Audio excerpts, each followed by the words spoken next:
Wow, after being in this business for over 23 years and negotiating lots of contracts, if you're thinking of selling and want to walk away with the most money possible, then this video is for you. Hi, I'm Neal Pender with Impact Carolina's Realty, and I have to say I feel like sometimes I've seen just about everything. Here are a few negotiating tricks to ensure you get top dollar when selling your home. Should you take the first offer that comes in? Probably not.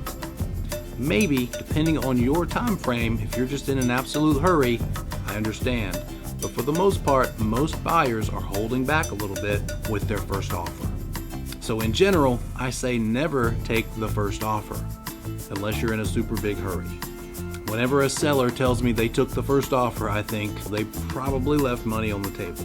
A lot of times in this market, we're in a seller's market. We see offers in a day or two sometimes. And if you take that offer that you get in a day, it may not have been the most you could possibly get. On the other hand, just because you get an early offer doesn't necessarily mean you're going to see a whole line of other offers later. So it's a very important decision to make. It has some nuances to it, and I'll help you navigate through those. There are several ways to handle a multiple offer situation.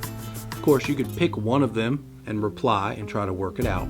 You could also reply to each of them at the same time, and you do that by very carefully saying, hey, this is not a counteroffer, this is a rejection, but I'm giving all of you some insight as to what you could do to make your offer stronger, and please try again. Now, we do run the risk that they all go away, but usually with multiple offers, we're going to get at least some, if not all of them, to try again at a higher or better offer. But usually in a multiple offer situation, at least some of them, if not all of them, will bring us back a better offer. And we're looking for not just the highest offer, but the best offer. That could be a slightly lower price than another one because the other terms are so much better. We might like the loan type of this slightly lower offer than these guys because we're more sure that the loan is going to go through, or the timing might appeal to you better. Maybe you have a whole lot of stuff in your house and you need some more time to move out. Maybe you want to try to negotiate a seller possession after closing. I've done that many times. And we could have the buyer agree to let you stay after the closing and take your time with your move instead of trying to have the stress of all of your belongings on a moving truck on the day of closing. That has value as well. Another possibility when we're fielding multiple offers or any offer is to pay attention to the due diligence money and the earnest money. Those are two separate checks. The earnest money has been around forever, and that shows that they are serious. It is a good faith gesture that that buyer is serious about buying your house.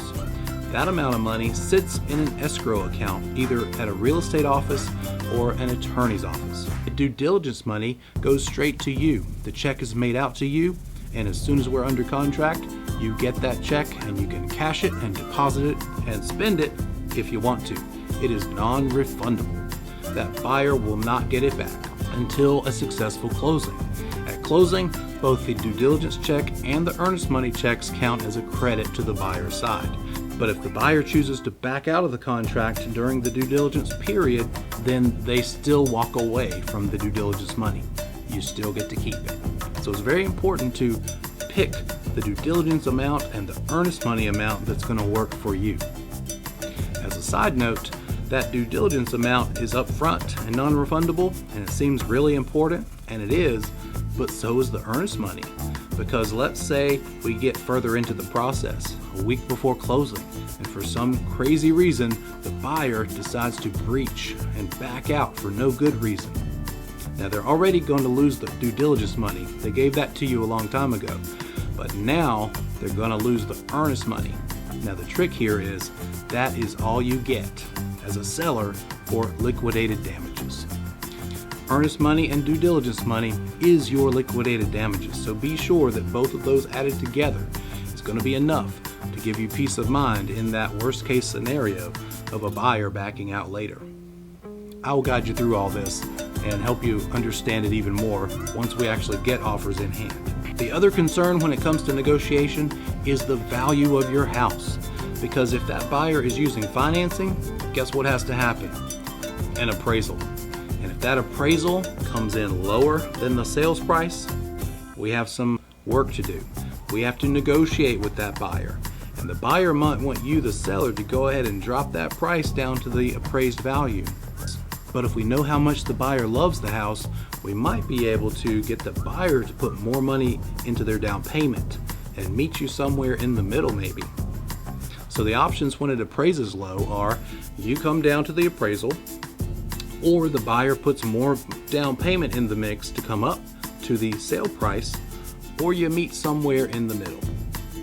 Or the buyer could walk away, you still keep the due diligence money, but they walk away from the contract. Again, I'll help you navigate those things if they happen, but those are many of the little nuances that have to do with this under contract phase. So when we talk about the buyer's ability to purchase your home, we want to make sure they have the means to put more money down in case the appraisal comes in low. Listen, I can go on for hours with stories and situations and possibilities, but suffice it to say, I will guide you through the process for your specific situation to make sure you are taken care of. You shouldn't have to worry about what all of these situations and all of these crazy terms means.